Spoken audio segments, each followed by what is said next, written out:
Hello everyone, welcome back to Pineapple Entertainment. My name is Chris, and in case you don't know, I review movies and I rate them on a scale of 0 to 100 in increments of 5. I'm filming this at night right now, so if you can hear noises outside, that's why. Today, we are going to wrap up talking about our Bill and Ted series review, leading up to Bill and Ted Face the Music with Bill and Ted's Bogus Journey. Bill and Ted's Bogus Journey was released in 1991 and it stars Alex Winter, Keanu Reeves, William Sandler, and George Carlin. It was directed by Peter Hewitt and is produced by Robert Court, Ted Field, Rick Finkelstein, and Barry Spikings.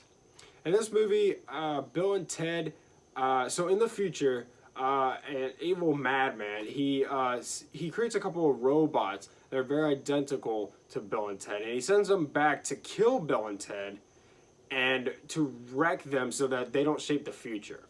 And they kill Bill and Ted, and so Bill and Ted are now ghosts, and they go on this journey to get back be back to life, so that they can make up with their girlfriends, because the robots wreck their relationship. So they can make up with their girlfriends. They can defeat these robots, and they can participate in Battle of the Bands.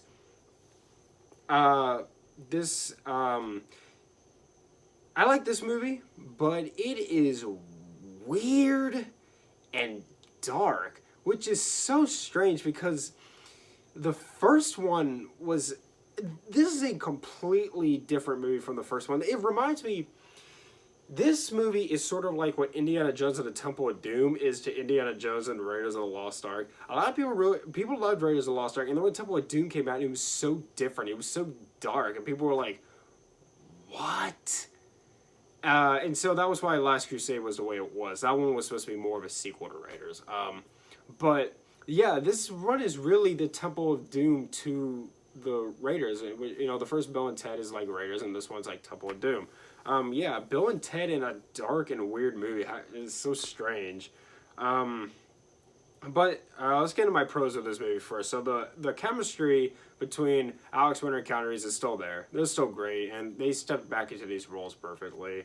It's really funny. It's really funny. It's not near as funny as the first one is, because the first one is super funny. This one is really funny, but not as funny as that first one. The editing is really great. So basically, you know, obviously Alex Winter and Keanu Reeves, they played the robot versions of themselves in this movie, right? And they had scenes together, you know, the real Bill and Ted and the robots Bill and Ted, they had a lot of screen time together. And the way they edited them in together, you know, themselves, like, into the same shot, it looks really, really good. So, you know, these editors really got to be praised because they did a great job. And there's also a moment in this movie where Bill and Ted, they possess a couple of people, and these people do a fantastic job at doing their impressions of Bill and Ted. Ted possesses his father, and Bill possesses another police officer, because Ted's dad is a cop, and he possesses another cop that's there. And they do a really, really good job at doing impressions. Like, I really, really did believe that they were in their bodies. The sets in this movie are really, really great. I mean, they go to heaven and hell in this movie, by the way. And everything looks great. Everything. These sets were really, really good. The sound effects in this movie are really good, too. It's very creative. There's some cool props in it as well. Oh gosh, I don't even know if I can describe what I'm thinking of. Nope, I can't describe it. It's too weird. The end credits are really cool because they play like a really good Kiss song. My personal favorite Kiss song is "God Gave Rock and Roll to You," and they play that at the end of this movie. And during the credits, they show you all these headlines of Bill and Ted, and how they're, you know, now that they're like actually rock stars, when the credits roll in, right? And you can see all these cool, interesting, and some funny headlines there that are really fun to read. Alright, so let's get into my cons with this. Now, I put a star next to the fact that this movie is dark and weird, because I don't even know if that's a pro or a con, but yeah, it's a dark movie for sure. And it's weird. Super weird. It's creepy. It's crazy. There's like this scene where like they're running through this maze, right? And they open in hell, by the way. And they open these doors, and like when they go in, it like they like live some kind of like personal nightmare to them.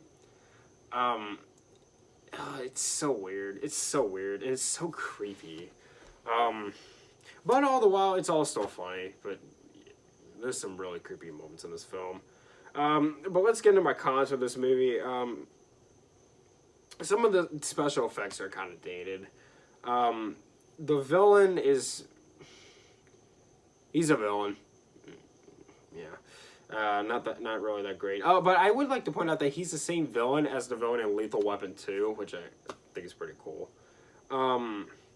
There's a lot of moments in this movie that are really, really reaching. Like, so these scientist things, I don't know. If you watch the movie, you'll see what I'm talking about. I can't even describe them. They build another set of Bill and Ted robots, and it's really, I feel like it's really reaching because they go to this hardware store to get the parts that they need to build another set of Bill and Ted robots, and I'm like, can you really go to a hardware store and get all the things you need to build these fully operational robots that can fight? Like, yeah, so there's quite a few moments like that where the movie really is reaching. So the first movie had some, like, time travel logic flaws, and this movie has the same flaws in it. And I'm not even sure if they're flaws. If I'm wrong, correct me in the comments. Like I said, it's not as funny as the first movie is. And when they finally meet because they don't meet Bill and Ted don't meet the villain until the very end of this movie, and they have a brief encounter with him. I don't know, the whole thing's like 2 minutes long. Yeah, very short. But with all that, this is a good movie. I like it. I like Bill and Ted's Bogus Journey. It's not near as good as that first movie, but it's all right. You know, I like it. It's fine. It's a good comedy. It is. It's a good comedy. It's a very, very entertaining movie for sure. This isn't a dull moment in this movie. It's pure entertainment throughout the film. But it's really weird. It's really creepy. It's kind of dark. Totally different from that first movie. That first movie is completely different from this one. But Bill and Ted are still there. You know. So I'm looking forward to Bill and Ted Face the Music. I am. You know, Bill and Ted Face the Music is like apparently like really short. Apparently the runtime is 1 hour and 18 minutes. That's with credits. So yeah, that's short. But I don't know. I'm looking forward to it. I don't know if I'm going to see it in theaters or what's going to happen with it. But it's set to come out at the end of this month. I'm looking forward to it. But with all that being said, I'm going to give Bill and Ted's Bogus Journey a 75 out of 100.